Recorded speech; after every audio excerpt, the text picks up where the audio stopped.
Alright, so just another review because we just talked about transformation. So we're going to do another review here of domain and range. So we remember domain goes from left to right, and domain range goes bottom to top, drop it like it's hot, go to the top. So with this, we know from our Photable that domain for exponential functions. Oops, sorry, my fault. Oh, God, there we go. So domain, we know, is just from negative infinity to positive infinity. It goes on forever in both directions because we have arrows in both directions. We know forever and ever and ever goes on forever and ever and ever and ever and ever. And also the stuff that's up here, if you want to write it down, you can. It's up to you. You can stop the video and then write it down and then keep going, or you can just let it go. Because we've already talked about domain and range. Hopefully you remember that. If not, then write it down. Alright, so then that was domain, and then range here. Remember that goes from bottom to the top.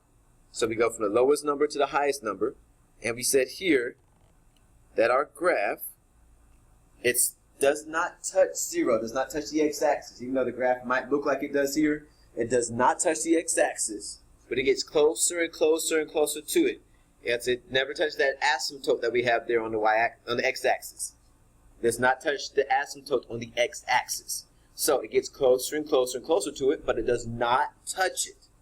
So here we said that it's going to be from 0 to positive infinity, but when it comes to 0, because it does not touch the x-axis, it never touches 0, so therefore it's parenthesis. So it's parenthesis and the parenthesis on the other side for infinity. So infinity, infinity. Alright, now we're going into something else, which is called base E. And most of you guys have, hopefully you've seen this before, but probably not. Base E. It says that E is a number. Bam, bam, bam. E is not just a letter, it's a number in math. Woo! We love numbers.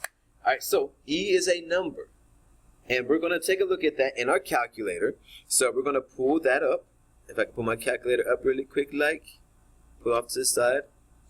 Hopefully over here. Let's pull that off. We don't need that right there. Alright, sorry about that. So we're going to pull this off to the side here. We have the letter E.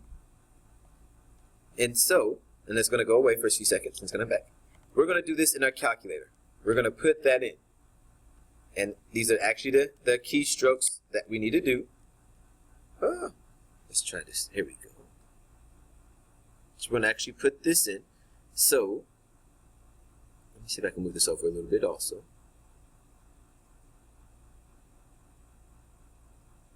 So, with our calculator here, going to turn it on. And we're going to hit the second button. Sorry, let's get that out. Look at that. We're going to hit the second button. And we're going to hit the LN. So that button right there that says LN. So we hit second and LN. And it brought up the E there. And so that looks like what is right here on our screen. And so what we're going to do is put the number 1 in, just like we have for that red number 1 there in that box. And then hit enter. And it gives you a number for E. So that is that 2.718281828, blah, blah, blah, blah. We're going to say that's approximately 2.7. So it's not exactly 2.7, but if you round it to one decimal place, it's 2.7.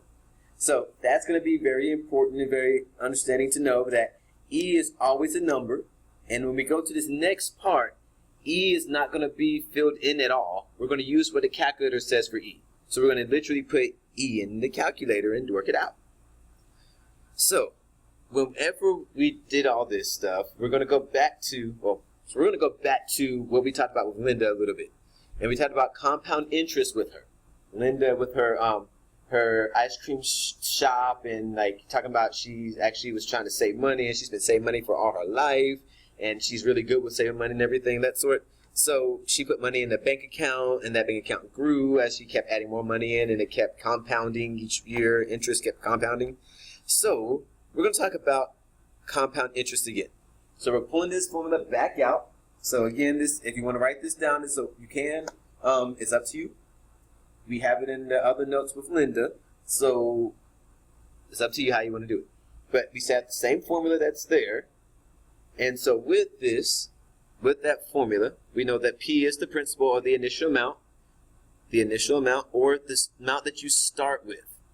This is what you start with, what you put into the account. R is your rate, which is the percent. And we said we always change that to the decimal. N is the number of times compounded a year.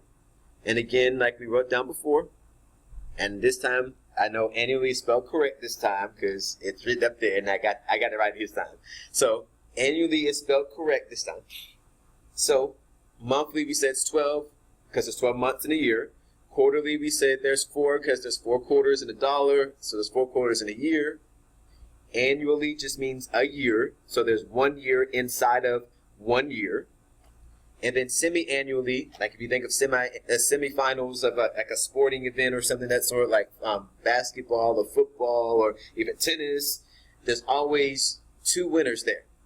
That way those 2 winners can go into the final and play. So when it comes to semi-annually, that means that there's 2 times that you do it in a year. So the number is 2 for N. And then daily, there's 365 days in a year, so that means there's 365 for daily for N. And then we said the letter T is for the years. For how many years you did it. All right, now, here's the other one that I did not show you guys yet, but we're going to do it now. And here's the other one that says continuous compound interest. And this one we like to say A equals PERT. P-E to the R-T power. PERT. Like the shampoo they used to have, that was PERT Plus. But show my age because I don't think you guys even know about that now. But it's okay. So PERTs. P-E to the R-T power. So R-T is an exponent. And with that, as you can read it, it says P, R, and T are the same as the compound interest above. That P is still principal. That's what you put in, what you initially start with. R is still your rate. The decimal, change that percent to a decimal. And the T is still the amount of time or the number of years you put into the account. Now, a lot of people are going to be like, well, how do I know the difference between compound interest and continuous compound interest? Well, continuous compound interest will literally say the word continuously in the problem. Continuously will literally be right there. So if it doesn't say continuously, you use the top one, the one that was right above this. If it says continuously, you use this one right here, PERT. So continuous, the one above. Sorry, continuous, this one right here. Not continuous, go with the one above. So not hard, not bad.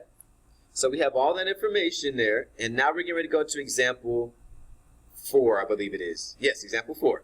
And we have another word problem there.